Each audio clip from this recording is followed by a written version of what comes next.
Il faut le dire, il faut le redire, il faut le répéter continuellement. Gilad Shalit, c'est pas un prisonnier, c'est un otage.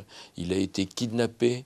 Il a été utilisé comme une marchandise, véritablement. C'est l'honneur d'Israël de considérer qu'une vie est une vie.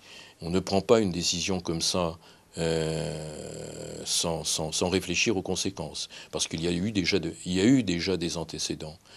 Je crois que c'était Rabin qui avait effectué cet échange. Il y a eu un échange de ce genre. Les gens qui ont été libérés, en très grande partie, sont retournés à leurs activités terroristes. La préoccupation essentielle, une fois qu'il sera libéré, c'est dans quel état ?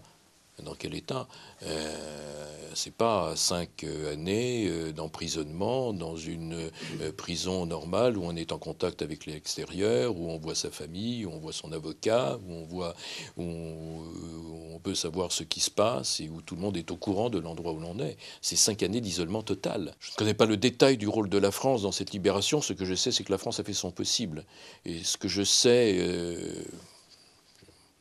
vu à maintes reprises, le président de la République a véritablement pris sur lui d'imposer la situation de Gilad Shalit comme quelque chose qui préoccupait la France, pour lequel la France était au premier rang parce qu'il avait la nationalité française.